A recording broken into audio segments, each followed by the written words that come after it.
Now, it's relatively easy to see through. Yes, I'm not my mind. I'm not my thoughts. I'm not my emotions. But I'm not my body. That's the big one. This sense of location, this sense of me, not me, me, you, here, there.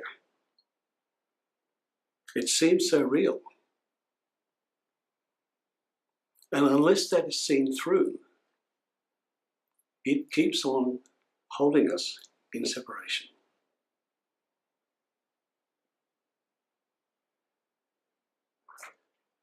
Now, how to see through this? You don't have to kill the reference point, slay the ego, destroy the illusions. Simply see through.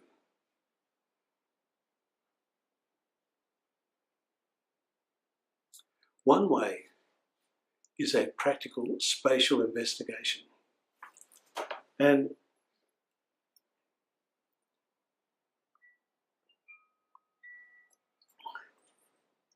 the key word is spatial. Because this assumed me, it seems so obvious. There's a here, me, a presence, a separate location. So what we invite here is to actually do some rigorous inquiry, self-inquiry. Look for the spatial location of this assumed me, this reference point, this point of view. Now, if you've done any of the seeking or exploring around non-duality, you already know the conceptual answer. Oh, there's no me, there's no location, there's nothing to find. Now, that's all very well as a thought. It's different to know that. And to know that, you have to do your own homework. So what we invite here is a spatial investigation.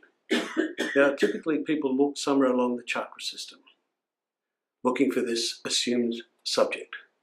Is it in the head? Is it in the third eye? Is it in the heart? Is it in the belly, the third chakra? Wherever you think it is, or wherever you assume it is, have a look. What we invite you to do is to look and keep looking. Now, a key hint here is rigor. Because what typically happens is someone starts investigating, then a thought pops up, they re-identify with the thought, then have an opinion about what just happened. Now, there's nothing wrong with that. That's just a natural process.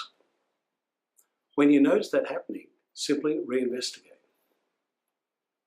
And if you do this with some rigor and some vigor, and we're talking here about a laser-like investigation, getting to the heart of the matter, focusing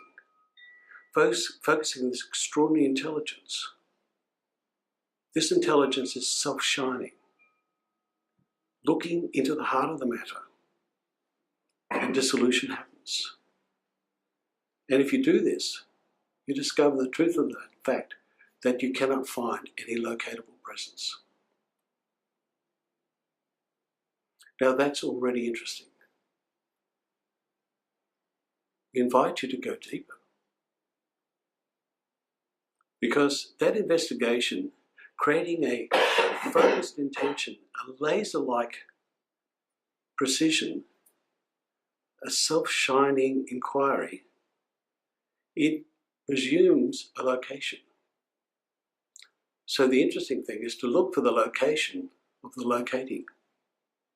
Where were you looking from? Again, don't be satisfied with the thought-up response. Look. Now this is a point of abstraction here, looking for the location. Attempt to discover where you were looking from. Every stick has got two ends. Then step back and locate the locating of the location. So I invite you to do that at your leisure. And if you truly look,